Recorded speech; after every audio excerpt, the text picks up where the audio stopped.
ওম নমঃ শিবায়। জয় মা ষষ্ঠী।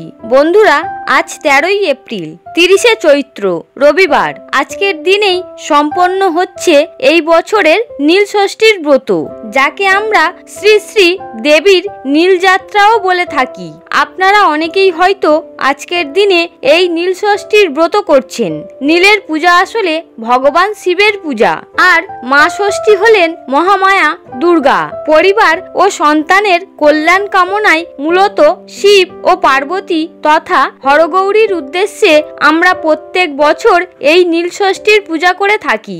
বন্ধুরা, আপনি যদি নীল ষষ্ঠীর পূজা করে থাকেন, তাহলে সবার প্রথমে আজকের দিনে এই নীল ষষ্ঠীর ব্রতকথা শ্রবণ করে সংযম পালন করতে হয়। বলা হয়, যদি কোনো ব্যক্তি কোনো কারণে এই নীল ষষ্ঠীর পূজা নাও করতে পারেন, কেবলমাত্র এই নীল ষষ্ঠীর ব্রতকথাটি শ্রবণ করে ভগবানের উদ্দেশ্যে সন্ধ্যায় একটি প্রদীপ প্রজ্বলন করতে পারেন, তাতেও এই ব্রতের সম্পূর্ণ ফল অনেকাংশে লাভ করা যায়।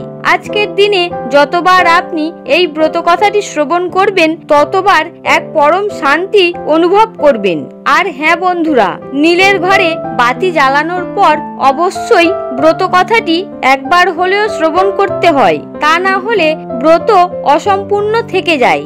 আশা করি বন্ধুরা, নীল ষষ্ঠীর এই ব্রতকথাটি শ্রবণ করে আপনাদের ভালো লাগবে। শুরু করছি শ্রী শ্রী দেবাদিদেব ও মাতা পার্বতী তথা হরগৌরীর নীল ষষ্ঠীর ব্রতকথা। ওম নমঃ শিবায়। জয় মা ষষ্ঠী। বহুকাল আগের কথা, এক দেশে এক ব্রাহ্মণ এবং ব্রাহ্মণী বাস করতেন।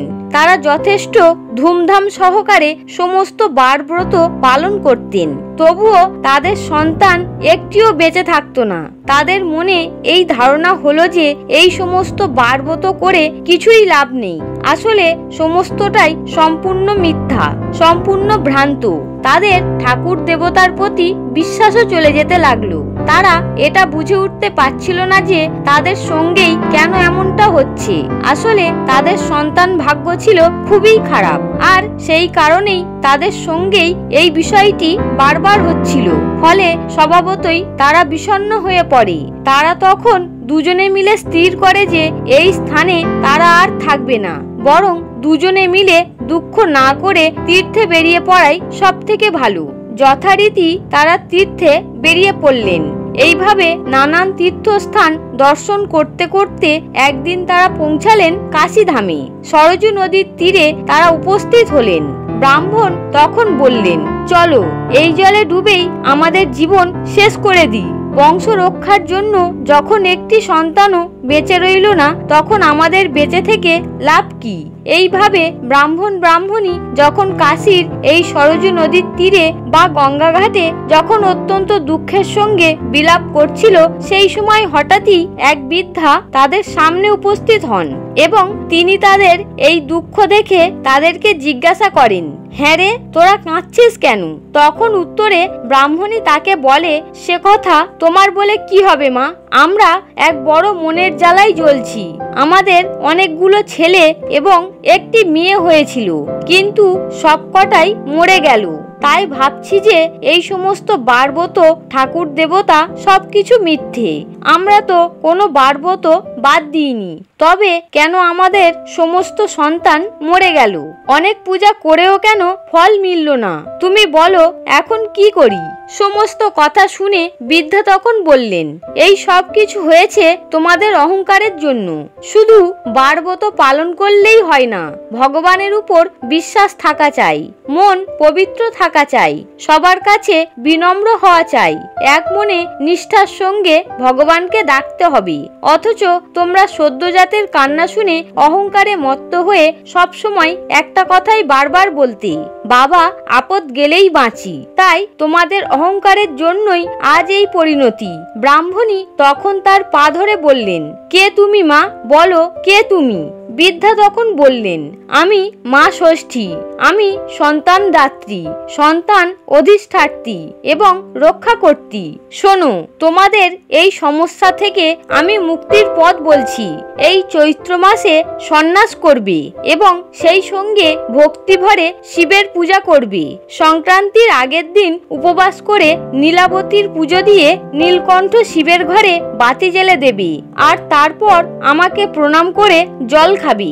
একে বলে নীল ষষ্ঠী। এই কথা বলে মা ষষ্ঠী অদৃশ্য হয়ে গেলেন। এরপর ব্রাহ্মণ ও ব্রাহ্মণী দেশে ফিরে গেলেন। দেশে ফিরে তারা নীলের দিন খুব ভক্তি এবং নিষ্ঠার সঙ্গে নীলষষ্ঠীর ব্রত পালন করলেন। এর কিছুদিন পরেই মা ষষ্ঠীর কৃপায় তাদের একটি সুন্দর ফুটফুটে পুত্র সন্তান হলো। মা ষষ্ঠীর কথা মতো সেই সন্তানের আর কোনো অনিষ্ট হলো না। এরপর সেই ব্রাহ্মণ ও ব্রাহ্মণীর অন্যান্য যে সকল সন্তান সন্ততি হলো তারা কেউ আর অকালে মারা গেল না।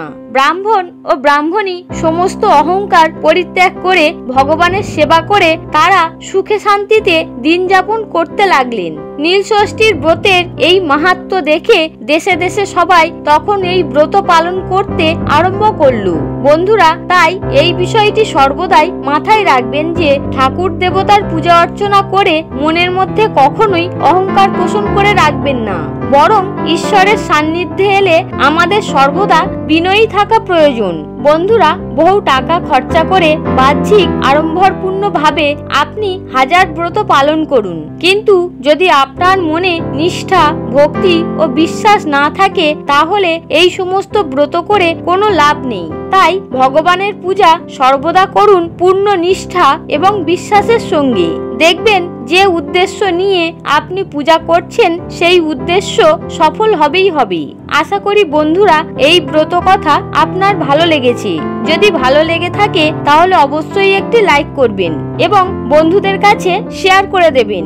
আজকের মতো ভিডিওটি এখানেই শেষ করলাম। আপনারা সকলে ভালো থাকুন, সুস্থ থাকুন। ওম নমঃ শিবায়। জয় মা ষষ্ঠী।